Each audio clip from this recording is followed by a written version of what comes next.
안녕하세요, 김PD입니다. 제가 오늘 참 늦게 녹화 버튼을 좀 눌렀습니다. 제가 어제 장폴더 TV에 대한 폴더 정리를 하겠습니다 라는 말씀을 좀 드렸죠.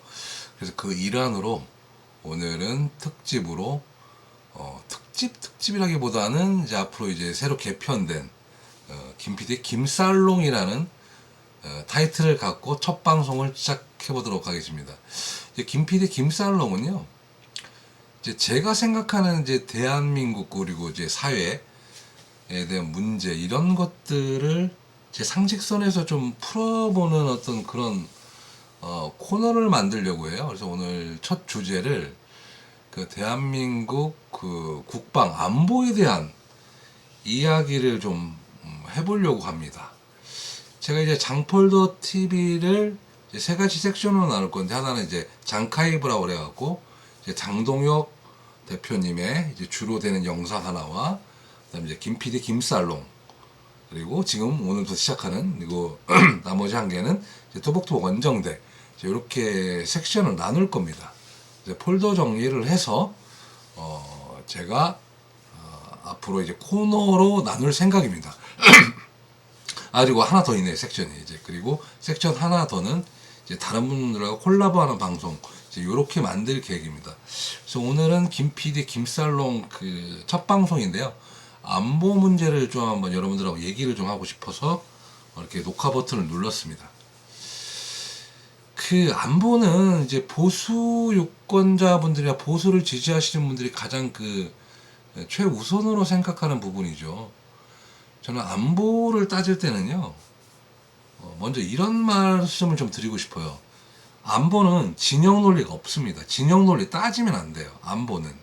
왜냐하면요, 이게 죽고 사는 문제예요. 이 안보라는 게. 이게 전쟁이 벌어지면 죽고 사는 문제로 대두되기 때문에 어떠한 진영 논리로서 이거는 답이 안 나옵니다. 특히 좌파적 진영 논리는 더 답이 안 나오죠. 항상 이 좌파 쪽에서 주장하는 이야기들이 허무맹랑한 얘기들이 너무 많기 때문에 오늘 왜 허무맹랑한가라는 이야기를 여러분들한테 좀 말씀드리고 싶어서 제가 이렇게 안보를 첫 주제로 좀 삼았습니다. 여러분, 지금 러우 전쟁, 우러 전쟁, 지금 전쟁이 한창이죠. 이스라엘도 지금 전쟁을 하고 있고, 지금 트럼프가 또 나름대로 또 러시아한테 빠개 돌아가고 지금 또 우크라이나한테 토마호크 미사일을 뭐 지원할 수도 있다, 뭐 이렇게 얘기를 하고, 하마스는 또 니들 손 안 들면 다 죽여버리겠다 얘기를 하는데, 이 미국을 우리가 천조국이라고 그러잖아요. 이 천조국이 왜 나오냐면요, 국방 예산으로 천조를 쓴다는 얘기입니다. 그러니까 미국이 뭐 경제적으로 대국이고 하지만, 그리고 뭐 깡패죠, 깡패. 세계 깡패인데 세계 경찰로도 하고, 이제 그런 상황에서 이렇게 이런 막대한 힘을 가질 수 있는 건 안보죠, 안보. 미국을 따라갈 수 있는 나라가 없으니까요, 국방력으로. 근데 지금 대한민국 국방력이요, 상당히 지금 암울한 상황에 와 있습니다. 제가 단편적으로 예를 들면요, 우리나라 K방산이라고 그러고 자주포 수출 많이 하잖아요, K9. 이제 대한민국이 K9을 지금 운영이 안 되고 있어요. 그 이유가 뭐냐면 운영할 인원이 없는 겁니다. 저는 뭐 기갑사단을 나오지 않아서 이제 자세한 건 모르겠는데, K9을 운영하려면 필수 인원들이 필요한데, 이제 기갑사단이다 보니까 좀 부사관들이 많이 필요한데, 부사관이 병력이 지금 없어요. 심지어는 3개 사단을 지켜야 될 권위의 부대를, 그러니까 섹타를, 범위죠. 범위를 1개 사단이 지금 지키고 있습니다. 정말 가슴 아프게 제가 27사단 이기자 부대를 나왔는데요, 27사단 이기자 부대도 없어졌습니다. 지금 없어진 부대들 많습니다. 병력이 없으니까 어쩔 수 없는 거겠죠. 근데 지금 대한민국 국방에 대한 이 공백을 좀 어떤 식으로 메꾸려고 하냐면, 무인화 사업, 그리고 군무원들을 15만 명으로 늘린다, 뭐 이런 얘기들이 지금 나오고 있습니다.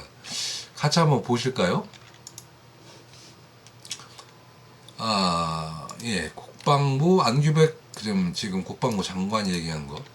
군 50만 명, 현역 35만 명, 군무원 상비 예비군 15만 명 구상. 뭐 이런 식으로 말도 안 되는 얘기를 좀 하고 있어요.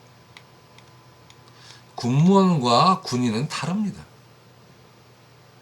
그러니까 이 얘기가 제가 이제 쉽게 풀어드리면 뭐 이제 그 어떤 얘기냐면요. 이런 거예요. 이제 그 전투병과를 제외하고 나머지는 이제 아웃소싱 하겠다. 미군도 그런다. 그래서 그 부분에 대한 걸 철저하게 아웃소싱을 하고 전투병력만 군으로 유지해서 50만 명을 유지를 하겠다는 얘기입니다.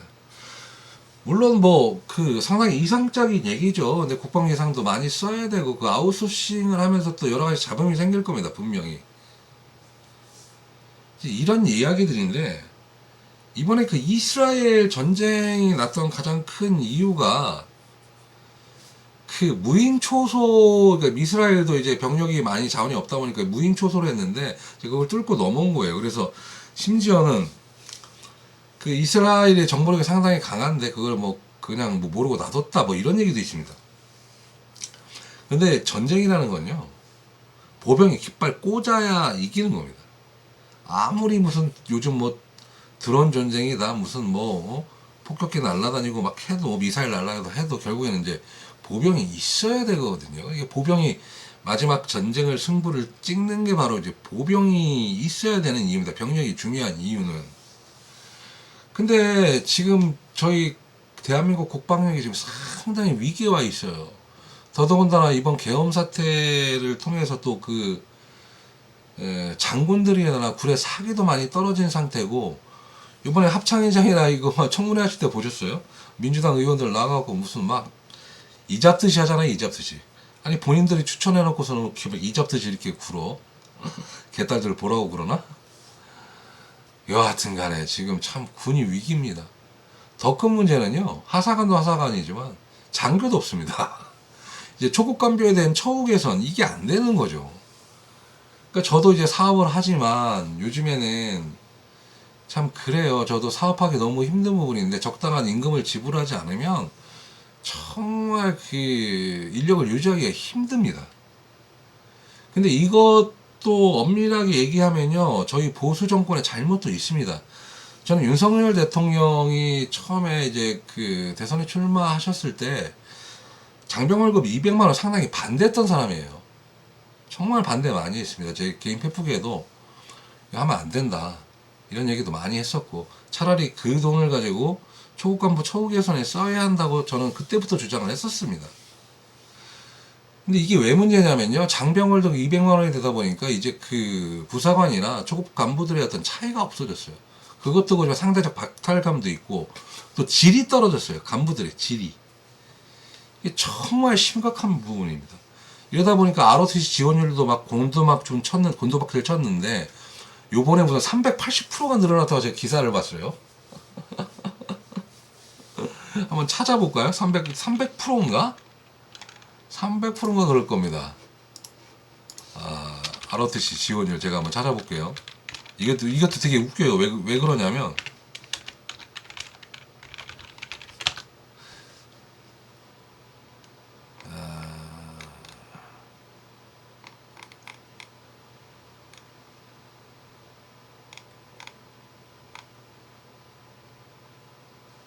여기 있네. 상반기 ROTC면 3.5대 여성 지원자 280% 증폭했다는데 참 재밌습니다. 그러니까 이제 ROTC 지원을 여성분들이 많이 하신 거예요. 이제 아니면 여성분들 지원할 수 있죠. 근데 이게 뭐가 문제냐면요, 여성 그 ROTC 지원 간부들 같은 경우에는 전투병과로 빠지는 경우가 거의 드물어요. 그 정말 그 극소수의 분들이 전투병과로 빠지지 나머지 분들은 다 이제 비전투병과에 이제 빠집니다. 그리고 더 큰 문제는 또 뭐냐면요, 여성분들은 간부로 이제 군대를 제대하면 예비군도 자기가 선택사항입니다. 제가 알기로는 깡민가 그 유튜브 하시는 그분이 아마 여성으로 특전사 제대해서 예비군 훈련을 자원에서 받는 딱 한 명 있는 걸로 알고 있어요. 그래갖고 또 얼마 전에 얼마나 골 때리는 일이 있었냐면요, 예비역 하사를 뽑았어요. 예비역 하사. 여러분들 예비역 하사란 말 이해 가세요? 예비역 하사? 아, 참, 저도 그거 보고 깜짝 놀랐어요. 예비역 하사라는 게 도대체 무슨 말인가. 제가 찾아드릴게요. 아, 예비역 하사 나오네.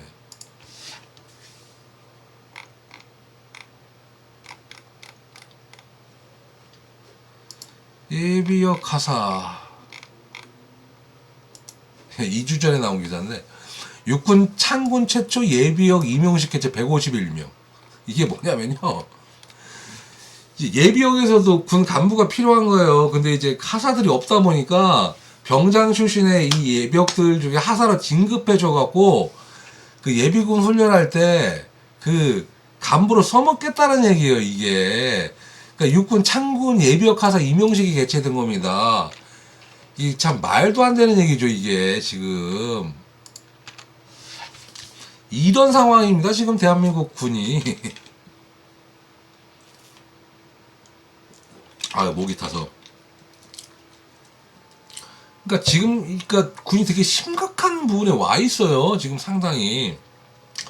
해군 같은 경우에도 지금 해군도 이제 병력이 상당히 모자라요. 모자라다 보니까 이제 그 무인 함정 도입을 서두르고 있고 다 하는데, 제가 볼 땐 그래요. 아직까지는 그 병력이 있어야 됩니다. 아무리 AI가 뭐 나온다고 그래도 그 사람을 대신할 만큼 지금 기술은 저는 아니라고 보거든요. 물론 뭐 우크라이나 전쟁에서, 러우 전쟁에서 이제 그 드론에 대한 활용성도 많이 있지만 그 드론을 조종하는 것도 사람이에요. 아직까지 AI가 뭐 나가는 건 아닙니다. 그리고 공군도 도구 파이트를 하다 보면 그 어떻게 보면 공군이 더 빨리 바뀌어야 되겠지만 뭐 정찰 드론 정도는 AI가 그 무인 드론들이 많은데 도구 파이트 싸우는 전투기 같은 경우는 아직도 그 파일럿들이 더 잘 싸웁니다. 아직까지 그게 수준이 안 돼요. 그런 상황에서 이제 그 대한민국의 지금 군은 정말 위태로워진 지금 형국으로 가고 있습니다. 그게 너무 안타까워요. 그리고 저희 당 그 유영원 의원님이라고 그분이 국방 전문 기자인데 그분이 항상 그런 말씀을 하세요. 정말 위기다, 위기다. 심지어는 이분이 이제 우크라이나 가서 이제 우크라이나 장군들 만나고 이제 우크라이나를 우리가 왜 그 눈여겨봐야 되냐면 북한군이 들어왔잖아요. 지원병력으로. 그러니까 북한군에 이제 그에 대한 전술이라든가 전략 뭐 이런 것들을 많이 물어보는데 그 유영원 의원이 인터뷰에서 이런 말을 해요. 그 우크라이나 장군이 그런 말을 했답니다. 북한군이 그 전투 능력을 떠나서 저 사람은 목숨을 안 아끼는 것 같다. 막. 그러니까 명령에 복종을 하고 막 미친 듯이 달려든다는 거죠. 그러니까 너무 놀랬다는 거예요. 우크라이나에서 봤을 때. 근데 이제 대한민국 군은 무슨 명령 떨어지면 앞으로 이제 법무창고 불러다 놓고서는 막, 야, 그 법에 맞는 거 이렇게 물어볼 것 같아요. 이제 심지어는 이런 상황까지 왔습니다. 그리고 이제 북한군이 이제 그 실전을 통해서 얼마나 많은 그 경험을 쌓겠습니까? 근데 우리 군은 뭐 요즘에는 뭐 실탄 사격도 잘 안 한다고 그러고 이상한 소리 많이 나오더만요. 그러니까 정말로 안보 공백이 심각한 부분입니다. 그리고 전시작전권 통제권도 그래요. 저는 미군이 대한민국에 아직도 있어야 된다는 이유가 뭐냐면 일단 미군이 있어야 해구산의 안보가 됩니다. 그리고 더 큰 문제는 어떤 그런 실질적인 싸움 이런 거보다는 정보자산이거든요. 그 정보자산 능력이 미군이 상당하기 때문에 이제 그거를 저희가 놓치면 안 돼요. 그래서 여러 가지로 참 그 안타까운 부분이 많습니다. 그래서 저희 그 보수당에서 이제 그 초급간부 처우 개선이라든가 아니면 그 군에 대한 병력 문제에 대해서 정말 고민을 많이 해야 된다고 생각합니다. 저는 여기에 대한 대안은 딱 한 가지밖에 없다고 생각해요. 대안은. 이게 뭐냐면 여성들도 군대 가야 됩니다. 전 예전에 여성분들이 군대 가는 걸 상당히 반대했거든요. 이제는 답이 없어요. 일부 국가는 여성들이 군대를 가죠. 또 심지어는 프랑스나 대만 같은 국가는 여성들이 병역세를 냅니다. 그래서 국방 예산에 쓰죠. 근데 대한민국은 이런 정치적 논리 때문에 여성들에 대한 군대를 가는 거를 상당히, 그러니까 사병으로, 지금 장교로 본인이 자원해서 가지만 의무로 똑같이 남녀. 이거는 못하고 있죠. 그래서 여러 가지로 참 답답한 부분이 많습니다. 근데 저는 적어도 단계적으로 좀 시행을 했으면 좋겠어요. 여성분들이 그 사주 군사훈련에도 좀 받았으면 좋겠어요. 이 사주 군사훈련만 받아도요, 상당히 시각이 달라집니다. 제가 예전에 그 여성 장교 출신 분을 한번 만나서 이야기를 나눴던 적이 있었는데 깜짝 놀랐어요. 이제 그분 얘기가 뭐냐면, 저도 느꼈던 게 뭐냐면, 이제 군대를 다녀다 보니까 남성 문화를 이해를 해요. 그리고 또 이분이 또 군대를 다녔다 보니까 이분이 영업직에 계신데 그 자기를 덕을 많이 봤다고 하시더라고. 그리고 요즘에 또 그 이제 그 젠더 갈등이나 이런 부분들 많잖아요. 그러다 보니까 여성들도 그 말로만 듣는 이런 게 아니라 사주 군사 훈련이라도 좀 받으면 남성에 대한 이해도나 아니면 남성이 이제 그 병역의 의무를 시행하는 과정에서 여러 가지 힘든 부분도 많이 이해할 것 같고, 그리고 좀 이 사회나 정치를, 사회나 또 국가를 바라보는 시각도 저는 분명히 많이 바뀔 거라고 생각이 듭니다. 그래서 오늘 내용을 정리를 하자면요. 지금 대한민국은 국가 안보가 너무 좀 부실한 상황에 와 있습니다. 이제 그런 상황을 극복하기 위해서는 이제 보수부터 정신 차려야죠. 그리고 이제 이재명 대통령도 정신을 차려야 됩니다. 이게 정말 저는 안타까운 게 대한민국 대통령 중에 군대를 제대로 갔다 오신 분이 거의 없어요. 정말 좀 제대로 갔다 오신 분이 참 죄송하지만 문재인 전 대통령께서 좀 제대로 갔다 오셨고, 나머지는 여러 가지 이유로 뭐 군대를 안 갔다 오신 분이 많습니다. 물론 여성 대통령이야 뭐 그럴 수 있죠. 근데 참 이게 안타까운 현실입니다. 저는 제 보수당 대통령 후보는 앞으로는 좀 군대를 갔다 오신 분이 좀 갔으면 좋겠어요. 저의 소원입니다. 그리고 이제 여성들도 이제 군병력의 자원으로 좀 써야 한다. 저는 이제 이 말씀을 꼭 드리고 싶어요. 그래서 오늘의 첫 번째 그 김PD 김살롱은 국가 안보에 대한 이야기, 그 1편을 마치도록 하겠습니다. 다음 국가 안보 2편에 대한 얘기는요, 제가 그 러우 전쟁에 대한 얘기를 좀 할까 해요. 지금 제가 러우 전쟁에 대한 그 여러 가지 부분들을 좀 많이 보고 있습니다. 상당히 저희와 비슷한 상황들이 많기 때문에 다음 2편 김사롱은 러우 전쟁에 대한 이야기를 하도록 하겠습니다. 오늘 끝까지 시청해 주셔서 감사합니다. 김PD였습니다.